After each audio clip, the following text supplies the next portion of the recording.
Check it out. Night of the Seven Kingdoms, everybody. Okay.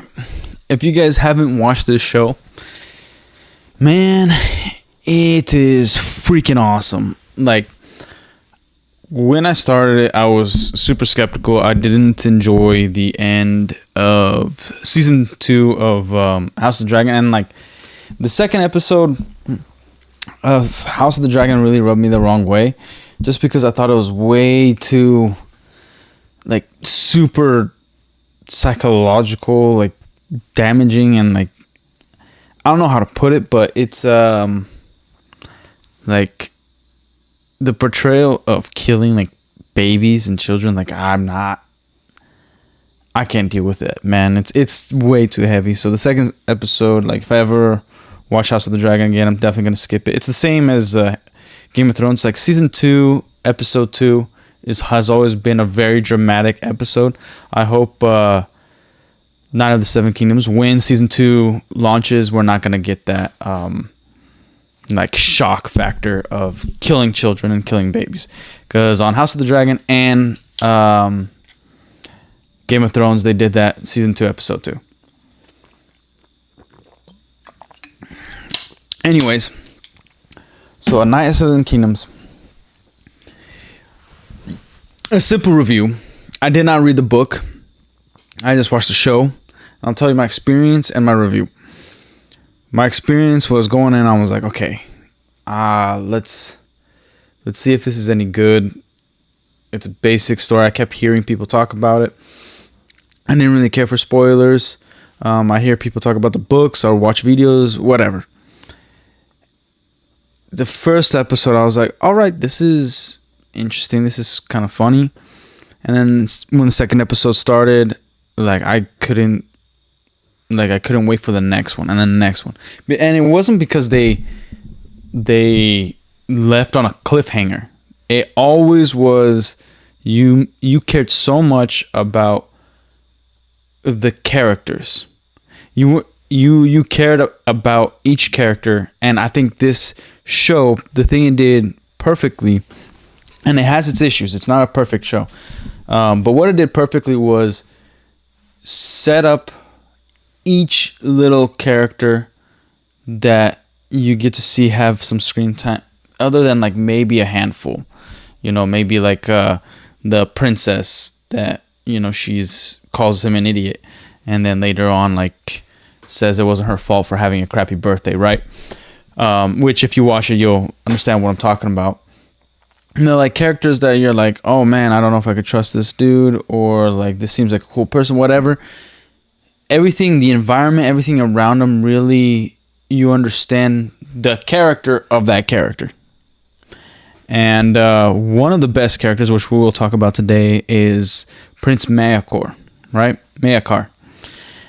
He was, if I were to put it, he was kind of like the Andrew Garfield of Spider-Man on No Way Home. You know, just kind of didn't necessarily steal the show like Andrew did, but he was a standout at the final episode. But you get this, just a story of a guy wanting to be good in a really crappy universe.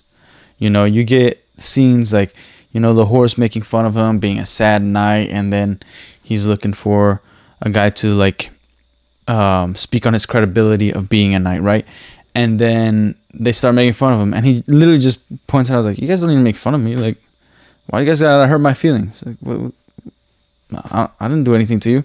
And it was just so, it was funny, but so genuine that you can't, like, not want to root for the guy. Like, he is, like, man, he's just like a regular dude, and he has this innocence about him, and of, like, innocence of understanding of, like, hey, this world, if you're a knight, you must be an honest, trustworthy, integral person within the universe and have, like, a high character, right? And then he's starting to find out through this simple event, which is pretty much just a birthday, but it's actually for people to kind of show off and, like, boast and, you know, be among other knights and, like, kind of like this kind of parade, right? So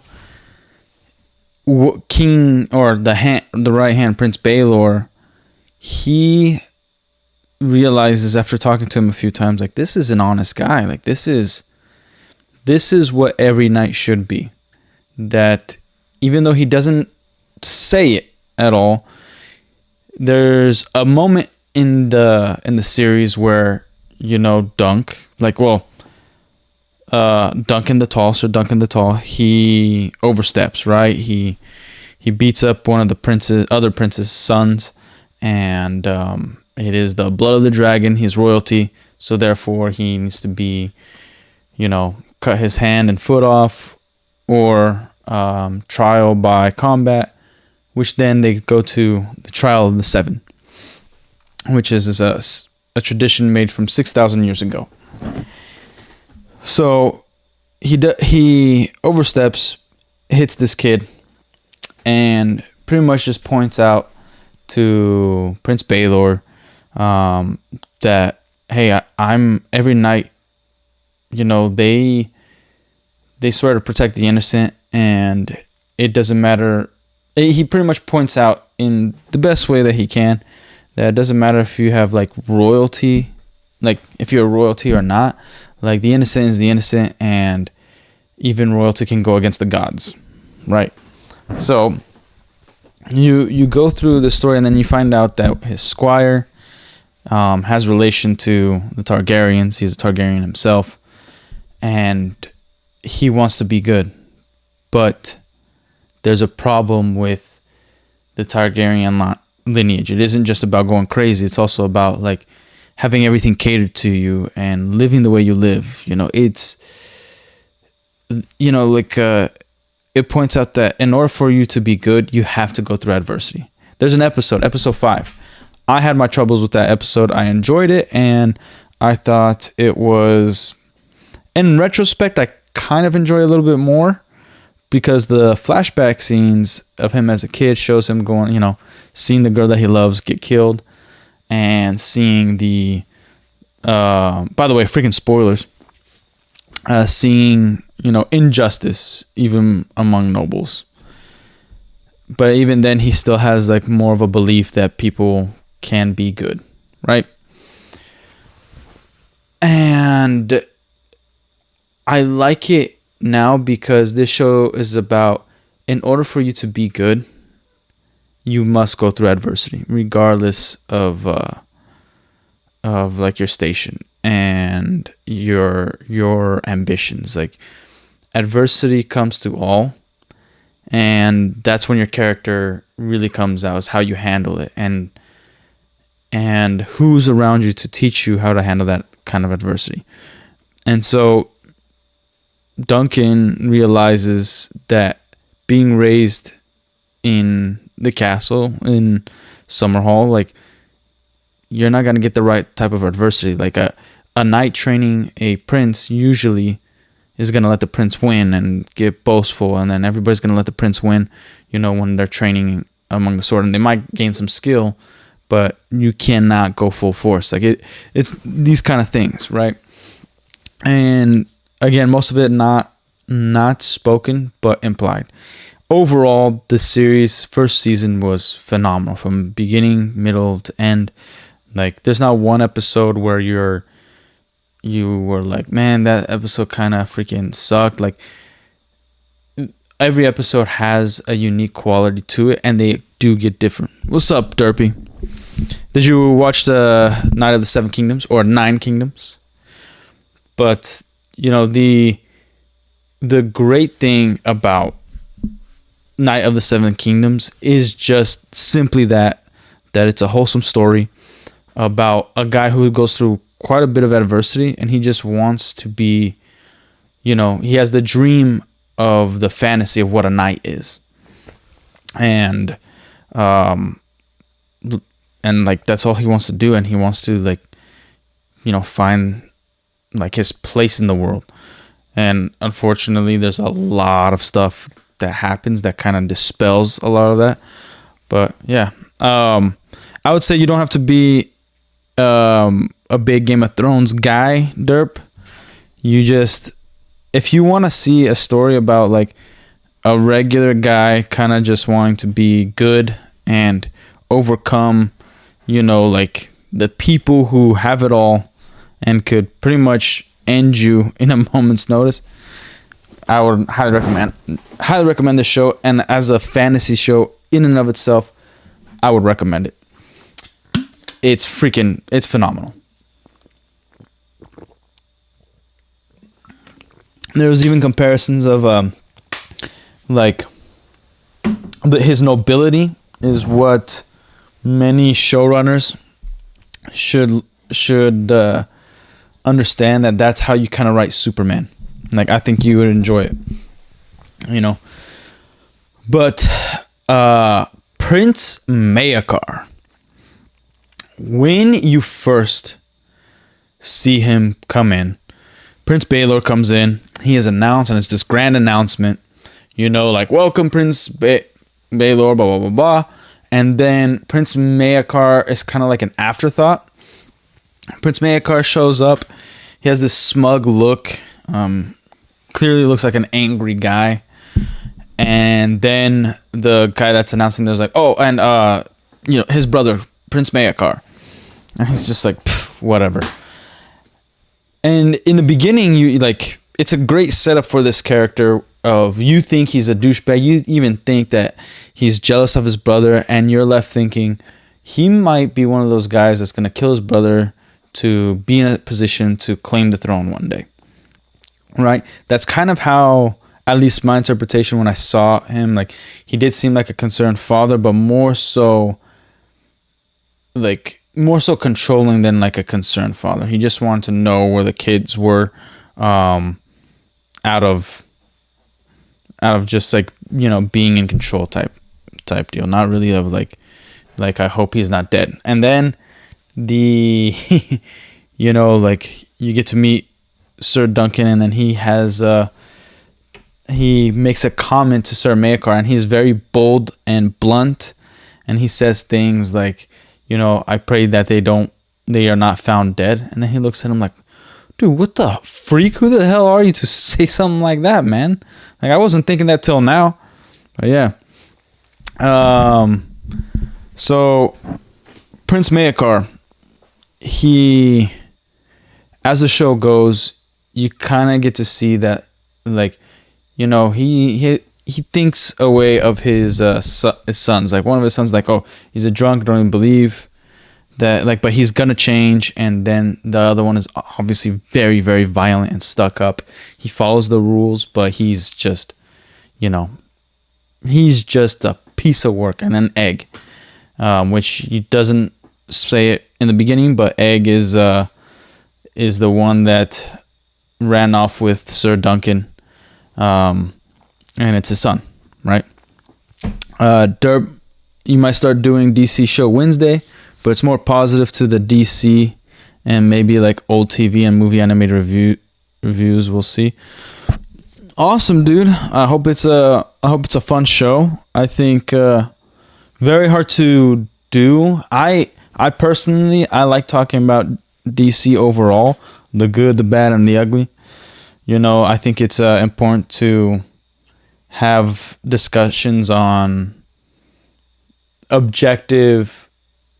something that's objectively good and objectively bad, and why somebody will like something versus another, and like when writers are doing a good job, when they're not doing a good job.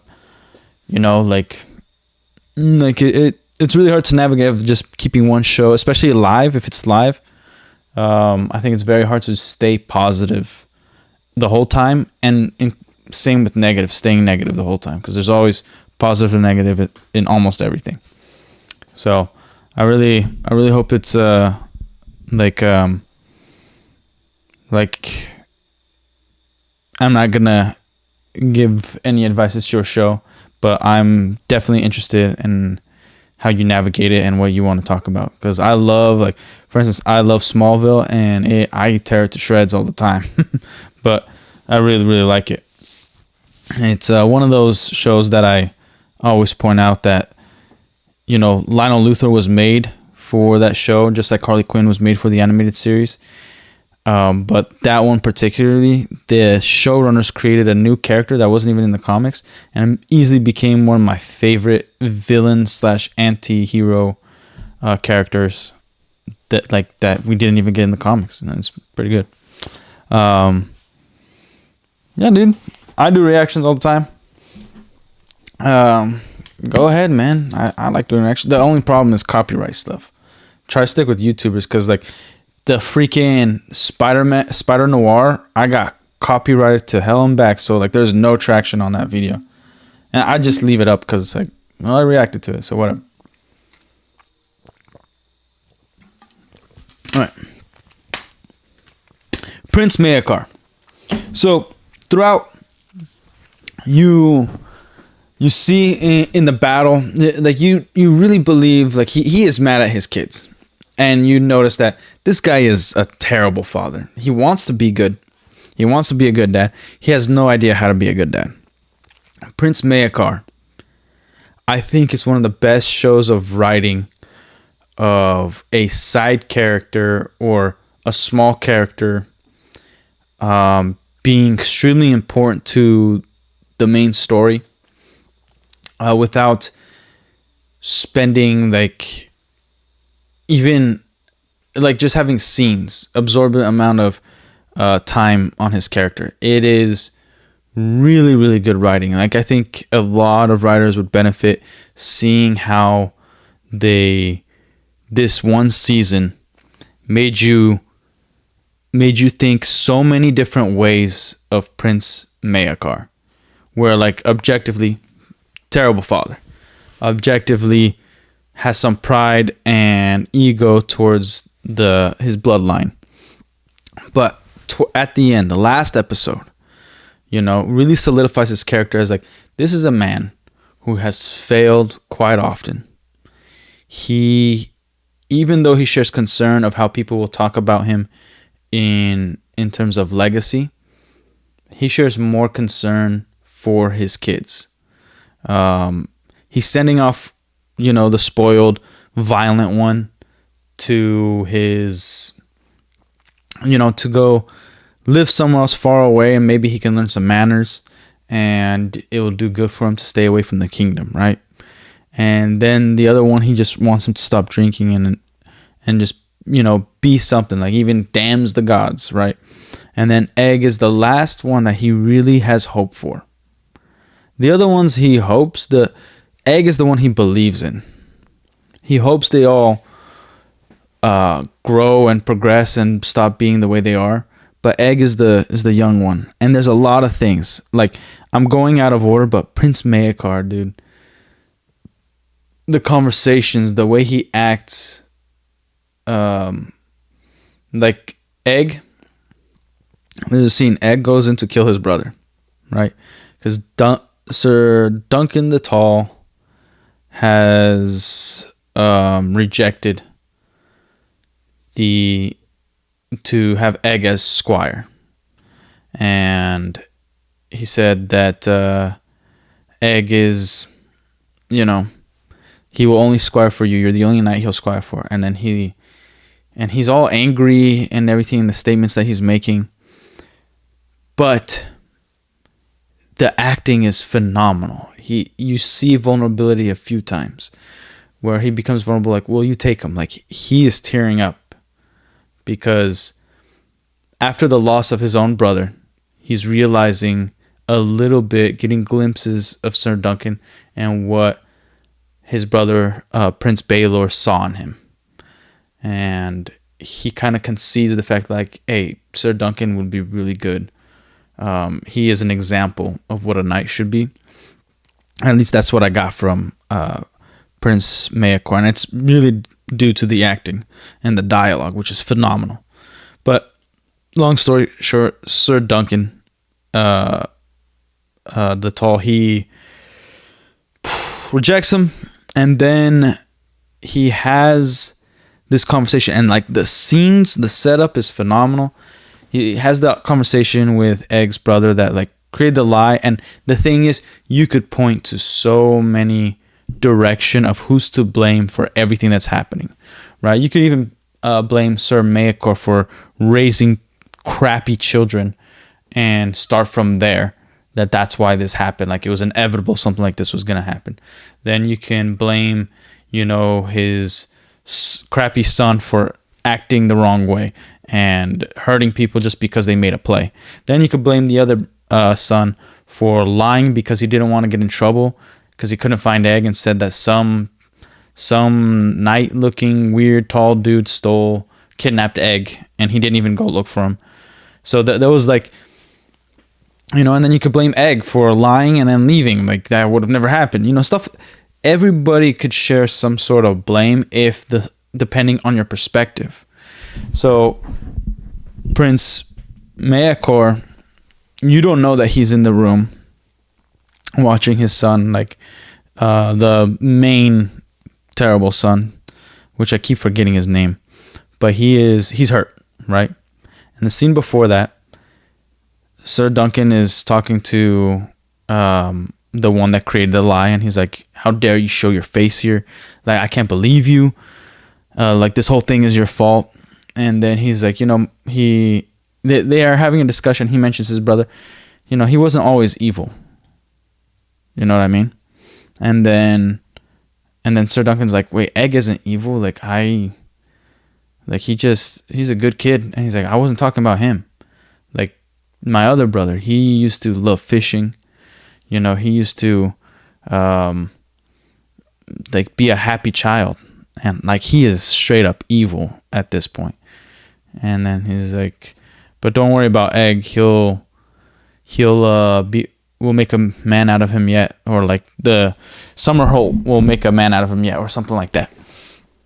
And then it shows a scene where, because I think one of the first things that Egg tells Duncan is that he likes to fish.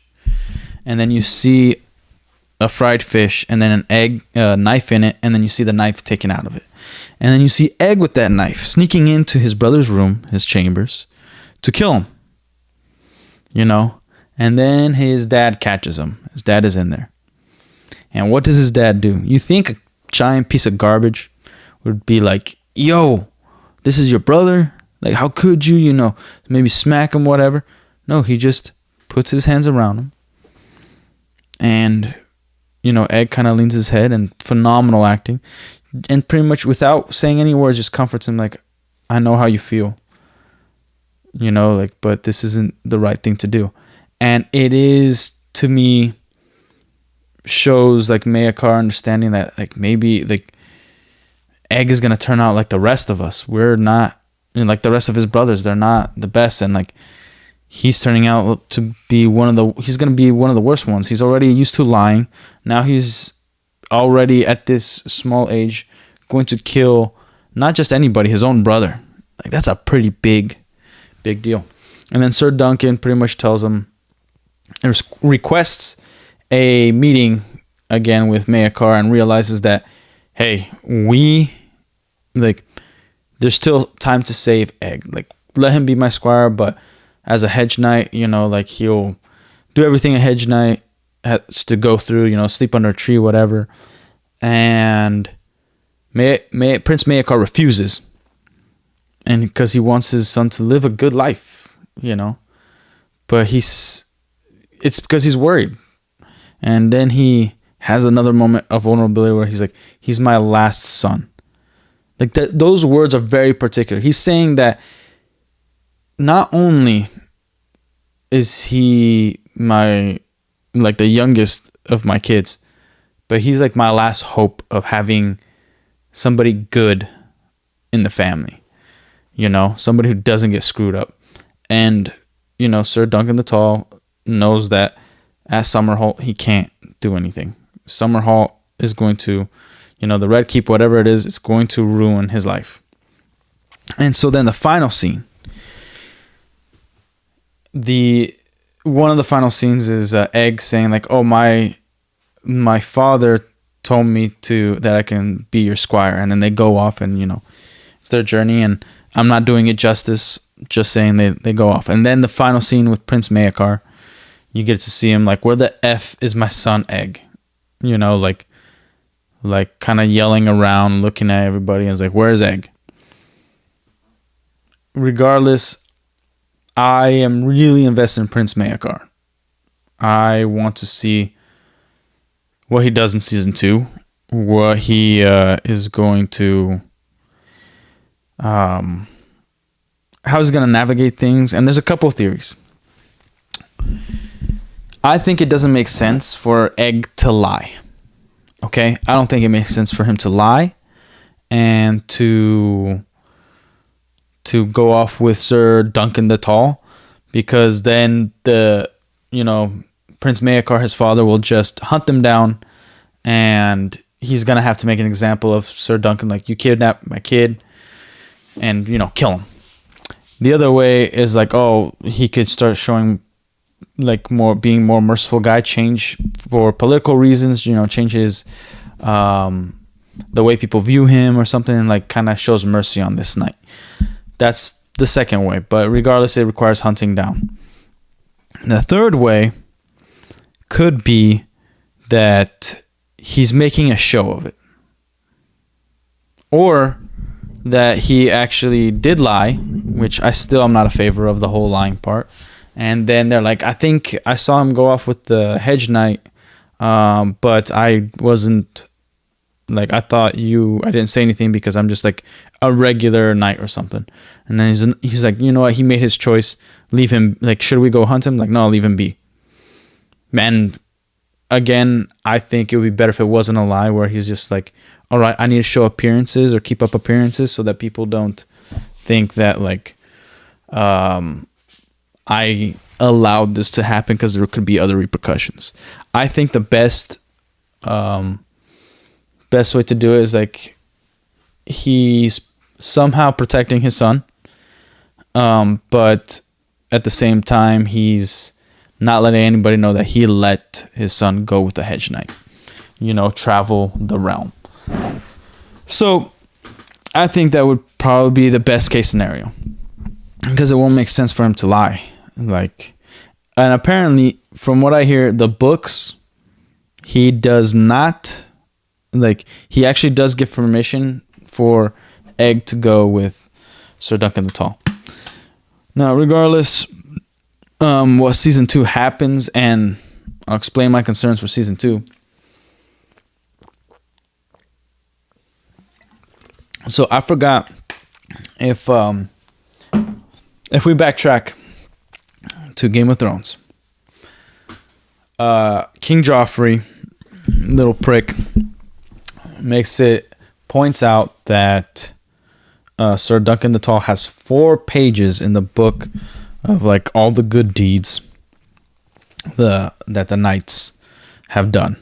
Where Jaime Lannister has like maybe a paragraph, or none at all, like just a description of who Jaime Lannister is. So, and then I think it was either the actor or one of the showrunners were like, we have so much material or source material that we could do like 12 seasons if we wanted to. It makes sense if it's only 6 episodes a season. I would rather do one season of like 15 episodes if needed, because it's bittersweet. It was only 6 episodes, but man, were they good. Like, and I think we're missing a lot of that wonder and like just seeing somebody in a real like world where like things are little doom and gloom, things are survival, but this guy is just being a good guy. Like, he's just trying to be, he's like a real Superman. He's just trying to be a good guy. And it's that simple. Okay. My worries of season 2 is that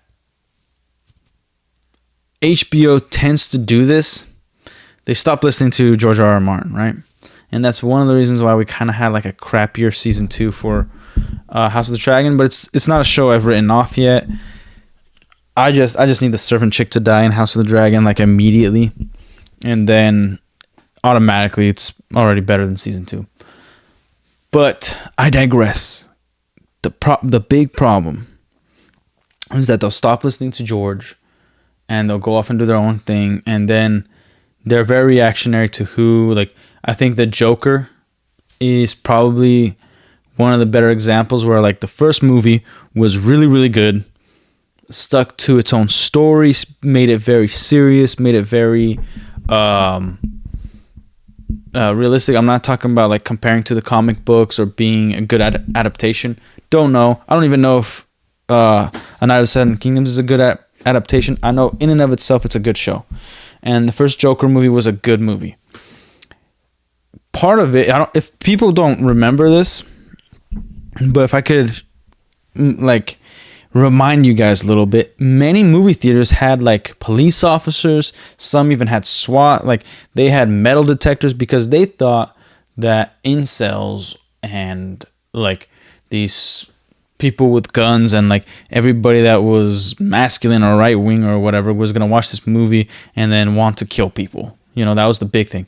And then, you know, we saw freaking, I think it was Frozen 2 had a screening and somebody shot up that theater. Right? So the what's it called? So then there was a reaction within Hollywood that was like, hey, we know this made $1 billion, but the wrong people liked this movie. You know, the people that think this way liked this movie. So how about we make it super gay, make it into a musical, and just make it completely trash so that these weirdos that we think are weirdos, talking about Hollywood thinks a masculine man is a weirdo. These freaks will stick with it because they like the first one. And then we're going to get all the real weirdos, the queers, to like this one, which in the end, nobody liked it. Right? So that's the worry I have for season 2. It's like, okay, you know, you made things pretty open. You know, anything could happen from now. They can completely disregard the source material. They could do a lot of things, and then that is it. We just had a good first season, and then we got screwed the rest of the series. That's a big possibility, you know. And luckily, we're getting it a year from now. And the only reason I see that is because of Egg. Like, he's a kid. The actor's a kid. So he's going to grow up. And you know it's not gonna look like Egg, and you like that the main story is when he's that age, when he is a kid, or at least the beginning, you know. And then there's other books apparently. I don't know much about the books. I'm just kind of spitballing what I've heard, but I'm guessing that they're doing season 2 because the kid is young and they have to do it much quicker. Like, if they're smart, they would do season 2, 3, and 4, or season at least 2 and 3 back to back, because his voice is gonna get a little deeper. He's gonna get taller. He's gonna go through puberty, whatever it is, right? And just for continuity reasons. So I could see us getting a season 3 much quicker than we're getting a season 2. Now, the great thing about this is actually, which I think a lot of people are saying it's a negative thing, like, oh, they're gonna try to compare this to House of the Dragon. I think in terms of quality, it's a good thing. You know, we're getting a really good show in the same universe that happens after the fact of House of the Dragon, and House of the Dragon has some big shoes to fill, because like now we know that you guys can make good quality. Yes, it is way more complicated with a variety of characters, so it provides more variables for error in terms of writing. But if they stay away from having identity politics, making things political in terms of comparing it to our world instead of what the story should be, you know, so in my opinion, you need to stop the whole, you know, lesbian romance thing when she's married to Dame. Like, have some integrity, even if you are a homicidal maniac, and then kill off that one chick that's the servant chick for Rhaenyra. Like, she is just bad actress, just insufferable. Like, she was fine in the beginning, and now it's just like this. She's the MacGuffin. Like, if a scene needs to happen that they don't have a way of writing because they're too stupid, she somehow discovered it. You know, Palpatine return. Somehow. That's what she is. But anyways, the House of Dragon season 3, I think, has a ton of potential. Definitely starting off in a big war scene, and the trailer looks somewhat promising. Daemon is by far, I think, the most interesting part. Like, correct me if I'm wrong. I think in the books, he is supposed to, like, it's not really said if he dies or not, right? Now I'm pretty sure his dragon dies. I don't know if he dies. I think what would be cool, and again, House of the Dragon is like this. I have not read the books. I'm gonna keep prefacing. This is the things I've been told. House of the Dragon is a collection of what people assume happened to have on record of why there are no dragons or why things are the way they are.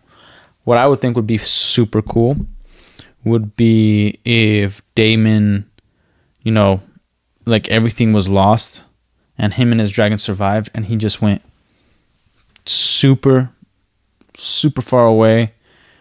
And, where there were still dragons, or kind of like, let's say if there was the Americas, he spent like a month flying his dragon, which I know sounds crazy because the freaking dragon needs to eat, but like, going to places where nobody's seen dragons and then just disappeared into the sunset type thing. And then we don't need to know his story. He just hopefully grew old and died somewhere else with his dragon. Maybe even start a family or something, a real one. But I would like to see, even for House of the Dragon, I would even like to see one of these psychopathic people like survive and like live a life away from the Game of Thrones, like I do like a redemption arc, a redemption story, but I also get it if that doesn't freaking happen. Yeah. Sorry guys, I'm like hella tired. I was going to actually stream some games, but and I'm gonna rewatch it. I'm gonna do a re-review on it. I wanted to do like a live review, especially since it just came out. But Night of the Seven Kingdoms, man, it was just a good time. It was just a good time, man. I have way more fun discussing it with my friends, but man, it was great. Like, yeah. So I just wanted to put this review out there, and I'm gonna rewatch it. It's one of those shows that I want to rewatch it right now.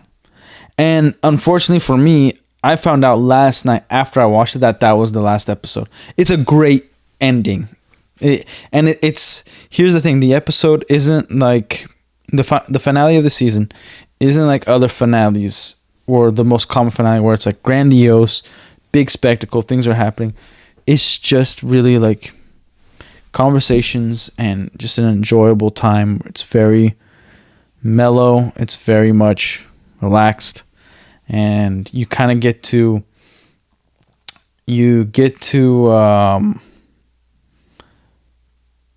digest everything that's happened in the entire season. The final episode of Knights of the Seven Kingdoms allows you to realize the journey that you've been on as a fan, and allows you to understand every character and the actions that took place and the repercussion of those actions. It's actually really, really good. I can't recommend it enough. If you are a fan of fantasy, watch it. It's the only thing that is really doing justice to writers and saying that, like, yeah, Hollywood still has some good writers. Unfortunately, they've had them the whole time, and they just catered to whatever happened in the media. So we got really bad films and bad TV shows. But it's also a reminder that, like, we can still get some good stuff if we're pretty vocal about it, But yeah, like, other than that, I don't got much else to say, man. Like, let me see if I missed something. I definitely missed stuff for Night of the Seven Kingdoms. Like, oh shoot, my life. But yeah, and here's the thing. So one of the things I'll tell you, one of the things I actually really like about Night of the Seven Kingdoms. What I like about Night of the Seven Kingdoms is that you already know somewhat of the end, and they're not doing the whole cameo thing. Okay, we might get to see Maester Aemon, which is Egg's brother, who we see in Game of Thrones, because they do mention that he's actually at is it the monastery or whatever it is, the terminal, wherever the maesters go. I can't freaking remember. But you, man, what the freak was I on? I'm drawing a blank a little bit. Anyways, it's a freaking good show. I kind of got it. So, the Night of the Seven Kingdoms it's kind of like its own isolated pocket, but you know that Egg is going to be a king one day. There's like a little prophecy in it. It's kind of like an Easter egg. From what I see, that people who've read the books. But when you actually see what's going on and who's going to be king next, who's the heir to the throne, like Egg is there's a bunch of people, including his father, his cousin, he has 3 older brothers that get to be king before he gets to be king. Whether that happens or not, I don't know. But there's clearly a lot of stuff has to happen for Egg to become king. And him going off with the Hedge Knight is the perfect formula to have a king of the people, because Prince Baelor in this show is Prince Baelor, I think, is the true form of a noble, of somebody from the kingly line and is heir to the throne, who truly represents nobility and what a king should be, what the people expect a king to be, a servant of the people, somebody who can create peace and keep the peace among the people, but that they also believe are higher than they are. So he's like the true he could have made this this realm a better place, but unfortunately he meets an end in the show, and it is sad, but it's also it's just super good. He does meet his end. And unfortunately, for me, it was we're not going to see more of this guy. And his brother's the one that kills him. And so up until the last episode, you do think that his brother, Prince Maekar, is a bad dude. But he ain't. He's not, man. It is just, it's just so good to see, also brothers caring about one another. Whether it's messed up or not.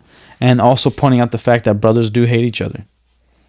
And brothers do terrible things that maybe other people don't do. It happens. And it's a sad, sad thing. And still happens to today's day and age. Not maybe to the gravity of killing your own sibling, but to the point of, maybe feeling betrayed and disappointed. And that those closest to you are the ones that are gonna hurt you the most. So it's a really, really good story. I would say almost about family. It's funny enough, it truly is. This whole show, this whole season 1 of A Night of the Seven Kingdoms is about honor and family. Sir Duncan's always honoring the knight that kind of saved him.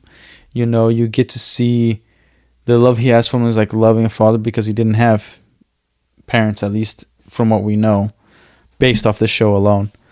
And, or at least they passed away or sold him. I'm drawing a blank lore-wise. That's why I want to watch it again. But at least by the age of 12, he's living on the streets. and he sees this knight as like, who's not perfect, but treats him good and never abuses him, only when he deserves it. And then you get to see like a father caring about his kids, and the example of a bad father and a good father, and they are siblings. They talk a lot about lineage, and you see like when everything played into some sort of family element. Like the Apple dude, his cousin was a piece of crap and he was always sparring against him, and then he just betrays Sir Duncan, and then he decides to be a knight right then and there, who probably doesn't have the skill. He knows he can't be his cousin, but regardless, he's going to fight for Sir Duncan, and possibly to his death, but he survives. One of the best characters. And like, that's the thing, every actor everybody felt like a star in this show in terms of the acting. Like, the main actor did not outshine anybody else, and nobody else outshined him. It was a beautiful mix, and it's really impressive how they pulled that off, because there's I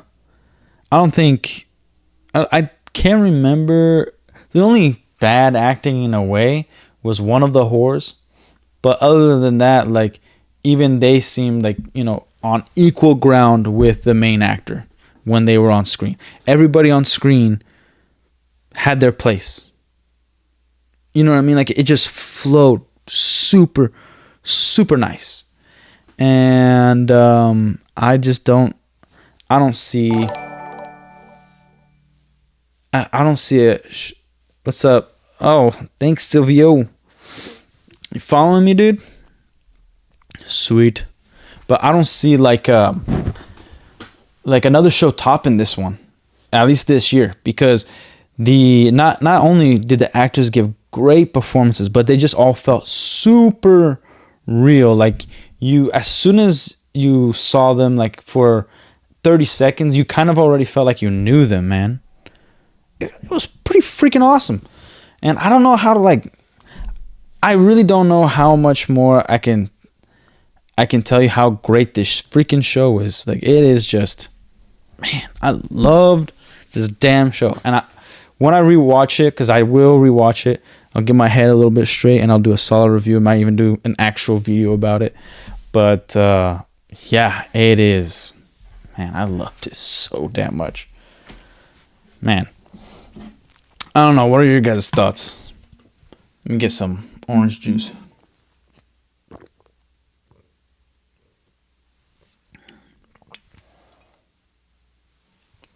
I'll tell you, at first, I'll tell you about episode 5. My first thoughts about it, I didn't like it. I do like it a lot now. But, when I first watched it, I was like, dude, what is this? Why are we... I thought the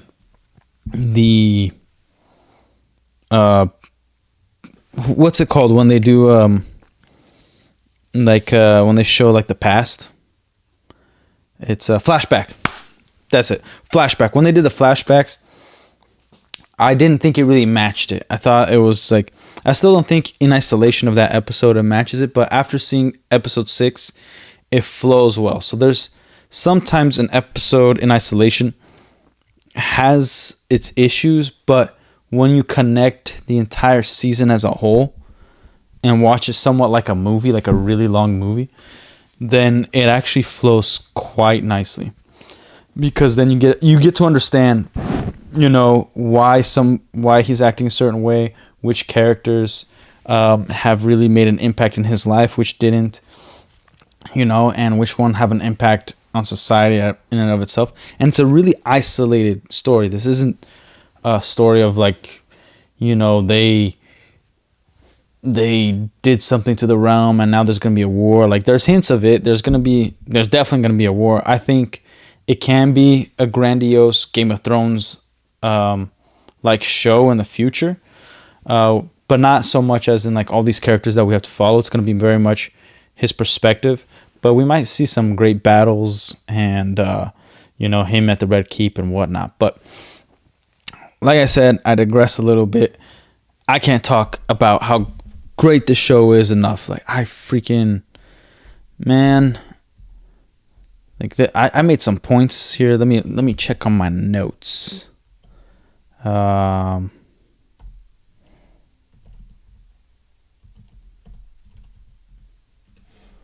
me check up in here. Give me a second.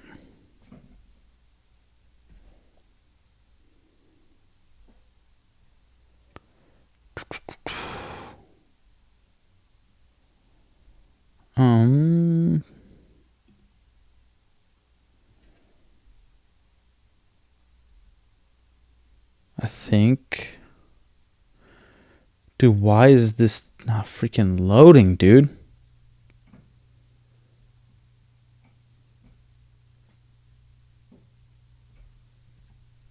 Oh, great. By the way, if you are on the Streamlabs side, for some reason, I cannot see the chat over there. And it pisses me off. I don't know why. Like, I thought I connected the two, but whatever, dude. Sorry, guys. If you guys are listening on the Streamlabs side for some reason, and it should be connected to YouTube, right? Or Kick or wherever somebody is. Yeah, but whatever. Yeah. Anyways, the Silvio Don't on the Kick side, what's up? I don't know if you're a bot, man. At Tom Katz. Anyways, Night of the Seven Kingdoms. Okay. Here, 1 second.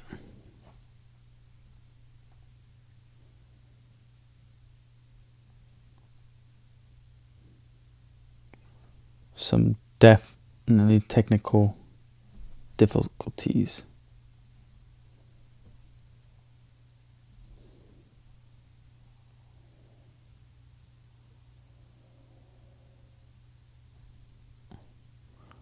Okay. There's some dude that's freaking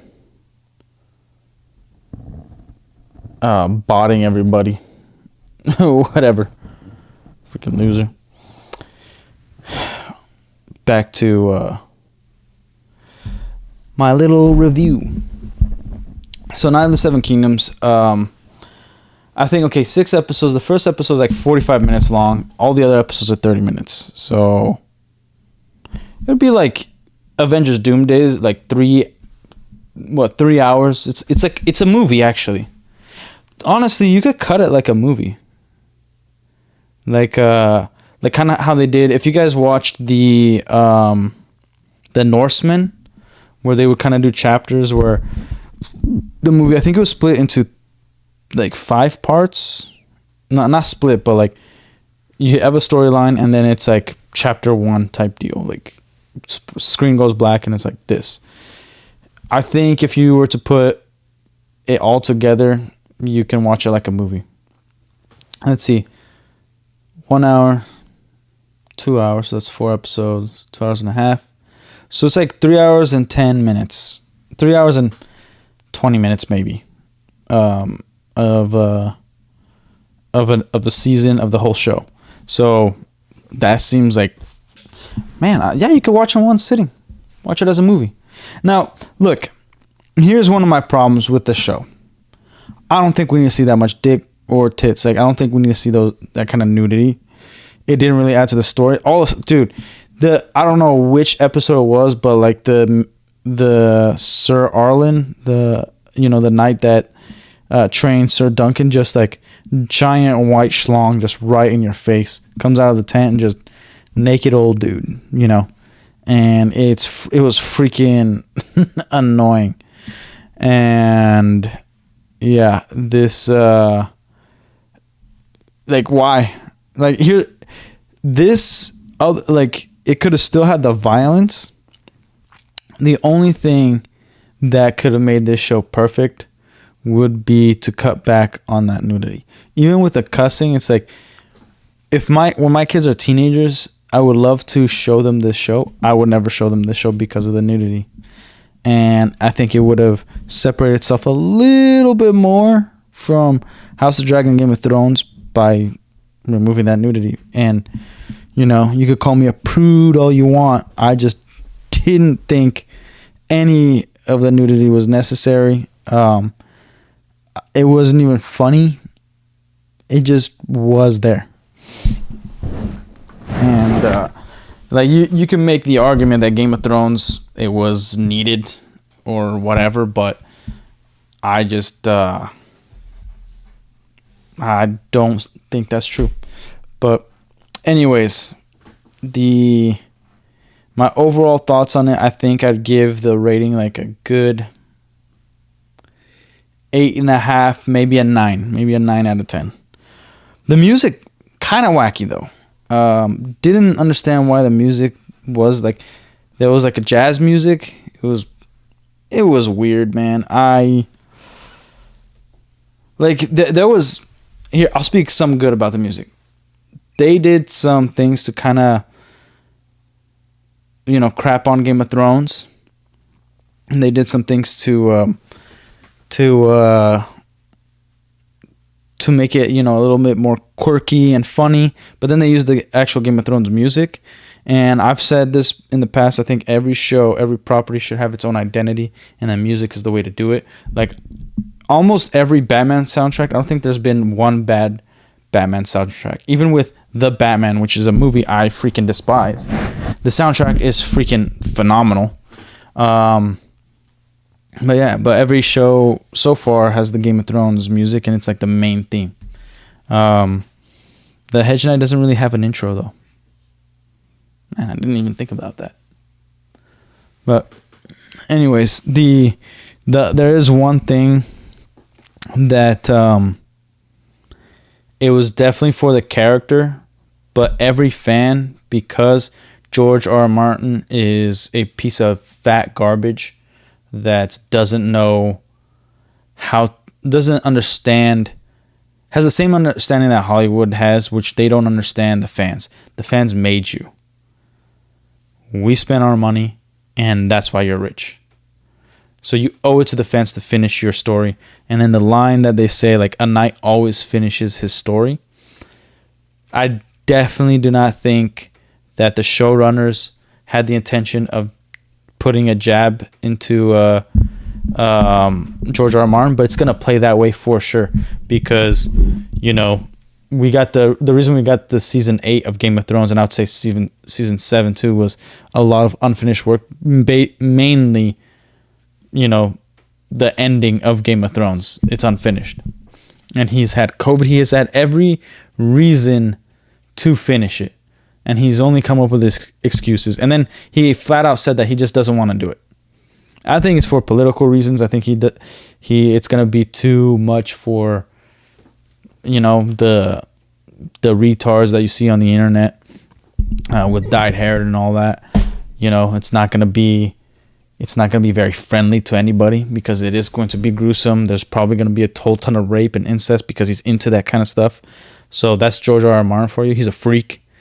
But the line of, like, a knight always finishes his story, it is quite damning on him, because he's never going to finish his stuff.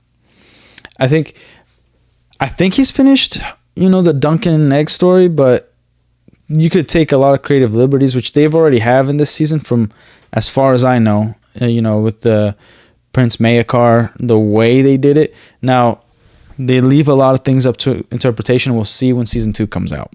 We'll see. But other than that, I don't see George ever finishing his story. I don't see us getting a reboot of Game of Thrones. The actors are already old, a little too old. I could see a reboot of the seasons of 5 through 8. Now, I wouldn't want, like, the first 4 seasons are a masterpiece, unless you were willing to recast everybody and just saying, like, this is the continuation after season 4.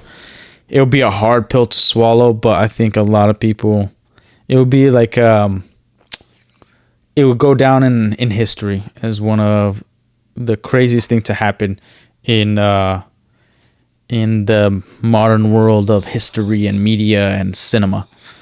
Because, man, like, people forget how big Game of Thrones is.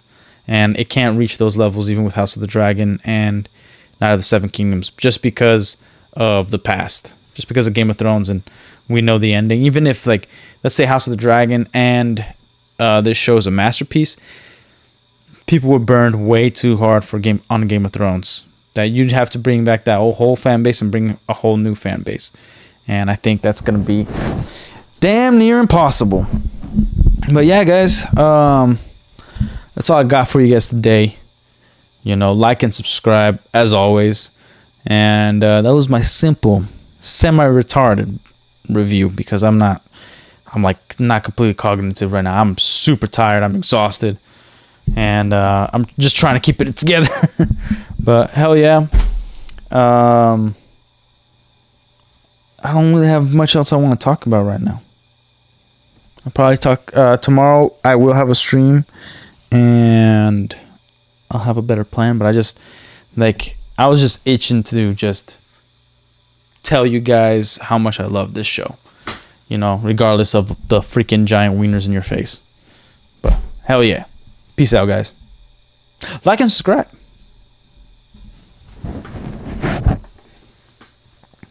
Oh, and by the way, we definitely do need a Targaryen with purple eyes, man. Like, I want to see it, dude. That's why I put my little fool in the thumbnail. Don't I look beautiful right there in that thumbnail?